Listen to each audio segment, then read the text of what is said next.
Hello दोस्तों, स्वागत करता हूँ आप सबको। तो यहाँ पे इस वीडियो में हम बात करेंगे अब अगर आपको एटॉमिक नंबर दिया गया है तो उसको आप सेल में इलेक्ट्रॉन कैसे डिस्ट्रीब्यूट करेंगे, इसको हम डिस्कस करेंगे। क्योंकि हमारे कोई एक स्टूडेंट ने उनको कमेंट करके बताया कि सर इलेक्ट्रॉनिक डिस्ट्रीब्यूशन को थोड़ा सा बताइए, तो उसको हम यहाँ पे बताएंगे। तो उसको जानने के लिए आपको क्या क्या चीज़ जानना पड़ेगा। तो सब मान लीजिए कोई एक एलिमेंट दिया है, जैसे मैं बात कर रहा हूँ थोड़ा सा मैं Mg ले लेता हूँ। Mg मैग्नीशियम, जिसका एटॉमिक नंबर है 12। ठीक है, उसके बाद और एक ले लेता हूँ कैल्शियम, जिसका एटॉमिक नंबर है 20। ठीक है, सो दो एलिमेंट लिया हूं मैंने। इसके अलावा कोई भी एलिमेंट आप ले सकते हो, उसको ध्यान रखना। तो इसको जानने के लिए देखिए, ये जो है एक आपने बोर का मॉडल जो पढ़ा है, आपने बोर का मॉडल को आपको ध्यान रखना है। किसका मॉडल? बोर्स का जो मॉडल था, बोर्स का एटॉमिक मॉडल, इनको ध्यान रखना है। उन्होंने एटॉम के बारे में क्या बोला था उसको ध्यान रखना है। और ये जो है अगर आप 10 क्लास में है, यानी कि 10 क्लास तक के लेवल के लिए, ठीक है। उसके अलावा हम इसको दूसरा ऑर्बिटल कॉन्सेप्ट में चले जाएंगे। यहाँ पे हम कोई ऑर्बिटल कॉन्सेप्ट को नहीं पढ़ रहे, ठीक है ना। सो ऑर्बिटल कॉन्सेप्ट को हम यहाँ पे नहीं लिखेंगे, बस आपको देखना है बोर्स का जो एटॉमिक मॉडल है उसको ध्यान रखना है। सो बोर क्या बोलते हैं? कोई एक एटॉम है, मान लीजिए मैंने ये एटॉम बना लिया, ठीक है। इसका एक न्यूक्लियस है। तो इलेक्ट्रॉन क्या करते हैं, उसके सेल में अलग टाइप के सेल होते हैं, वहां पे सेल पे क्या करेंगे, रोटेट करेंगे। ठीक है, मान लीजिए कोई एक एलिमेंट है, एलिमेंट का एटॉम है। सो ये न्यूक्लियस हो गया, न्यूक्लियस वाला ये पहला सेल हो गया, ये दूसरा सेल हो गया, ये तीसरा सेल हो गया। ठीक है, तो पहला सेल को हम के बोलते हैं, ये नाम दिया था बोर ने, एल एम।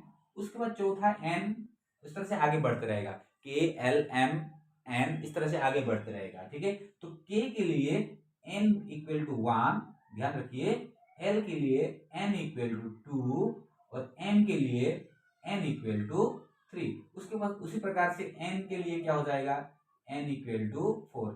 एन मतलब नंबर, एन मतलब ये देखिए के एल एम जो है इसका नाम है, ये सेल का क्या है, नाम है। इसके हिसाब से बोर्ड्स के एटॉमिक मॉडल के हिसाब से इनका नाम है। तो इसका नंबरिंग क्या है, इसका एन मतलब number, okay. 1 number, 2 number, 3 number, 4 number, इस प्रकार से ध्यान रखिए। तो उन्होंने और एक फॉर्मूलाज भी दिया था। क्या फॉर्मूला था? वो फॉर्मूला था 2n²। 2n²। तो अब देखिए, ये जो आपको यहाँ पे दिख रहा है, ये इसको हम क्या बोलते हैं, सेल बोलते हैं। ओके, कौन सा सेल? SHA वाला सेल। ओके, ये वाला सेल, ठीक है, ये वाला सेल बोलते हैं। तो ये सेल है, तो सेल में हम मैक्सिमम इलेक्ट्रॉन कितना दे सकते हैं, उसके लिए एक फॉर्मूला है। उसके लिए क्या फॉर्मूला है? एक फॉर्मूला है, ठीक है। लेकिन आपको बता दूं, जो ये जो मॉडल जो है, it can be explain the atomic concept, यानी कि डिस्ट्रीब्यूशन का जो कॉन्सेप्ट था, कैल्शियम तक ही डिस्ट्रीब्यूट कर पाया, उसके बाद नहीं कर पाए थे। ठीक है, इसका रीजन भी है, उसको हम अभी यहाँ नहीं डिस्कस करेंगे। बस आपको इसको कैसे डिस्ट्रीब्यूट करना है उसको ध्यान रखने के लिए, तो आपको बस 2n² वाला फॉर्मूला याद रखना है। बस आपको क्या याद रखना है, 2n²। इतना ही याद रखने से आप कैसे इलेक्ट्रॉन डिस्ट्रीब्यूट कर सकते हैं आप बता लोगे। ठीक है, तो देखिए अब ये पहला सेल है। पहला सेल के लिए, यानी कि फर्स्ट सेल, अगर हम फर्स्ट सेल का बात करते हैं, एन का मान कितना है, एन इक्वल टू 1 है। एन का मान कितना है, एन इक्वल टू 1। तो आपके पास फॉर्मूला क्या है, 2n², यानी कि 2 इंटू 2n², पहले लिख लेता हूं, 2n², यानी कि 2 इंटू एन बराबर कितना है, 1 का स्क्वायर। सो कितना हो जाएगा, 2, 1 का स्क्वायर 1 हो जाएगा, 2 इंटू 1 यानी कि 2। तो पहला जो ये जो है आपका पहला सेल है, इसमें आप 2 इलेक्ट्रॉन दे सकते हो। देखिए, सो मैं एक इलेक्ट्रॉन यहाँ बनाया, एक इलेक्ट्रॉन यहाँ बनाया। ओके, अब ये दूसरा वाला सेल जो है, दूसरा वाला सेल जिसका n इक्वल टू 2 है, ओके, सेकेंड सेल, सेकेंड जो सेल है उसमें n बराबर कितना है, n बराबर 2 है। तो इसको हम क्या करेंगे, आपके पास फॉर्मूला है 2n²। 2n² है, 2 इंटू n²। n मतलब कितना है हमारे पास, n इक्वल टू 2 है, 2²।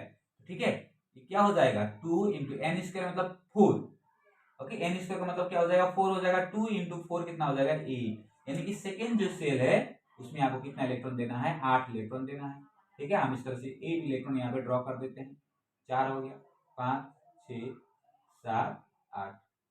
ठीक है, तो उसके हिसाब से आपको चलना है। और एक कंडीशन क्या है, ओके। लेकिन अगर आप ये थर्ड वाला में आप जब हिसाब करने के लिए जाओगे, थर्ड वाला में आपका कितना आ जाएगा, ये जो थर्ड जो है n इक्वल टू 3, तो यहाँ पे 18 आ जाएगा। कितना आ जाएगा, 18 होता है। सो 18 तो होता है, लेकिन थर्ड को हम जो ऑर्बिटल कॉन्सेप्ट में जाएंगे तब ये 18 होगा। अभी आपको जनरली 18 नहीं करना है। तो इसको हम कैसे करते हैं, अब यहाँ पे देखिए, ये 12 है, तो पहला आपको क्या करना है, पहला इसको कैसे डिस्ट्रीब्यूट करेंगे, पहला वाला में 2 देना है, दूसरा वाला में कितना देना है, दूसरा वाला में 8 देना है, 2 8। ओके, ये बोर वाला मैं कर मिटा देता हूँ, 2 8 हो गया, 2 8। उसके बाद क्या बचा, यहाँ पे 12 था, एटॉमिक नंबर कितना है इसका, 12 है मैग्नीशियम का। तो 2 8 10 तो हो गया, कितना बचेगा 2। सो 2 8 2, यानी कि आपको इतना ध्यान रखिए, क्योंकि अब 10 क्लास में है तो बहुत बड़ा वाला प्रश्न आपको नहीं पूछेगा इसको डिस्ट्रीब्यूट करने के लिए, या 9 में है तो आपको बहुत बड़ा डिस्ट्रीब्यूशन करने के लिए नहीं पूछेगा, छोटा छोटा ही पूछ लेगा। ठीक है, तो आपको क्या करना है, पहला में 2 फिक्स कर दीजिए, दूसरा में कितना फिक्स कर दीजिए, 8 फिक्स कर दीजिए, 8 फिक्स कर दीजिए, जो बचेगा उसको लिखना है। ठीक है, ओके।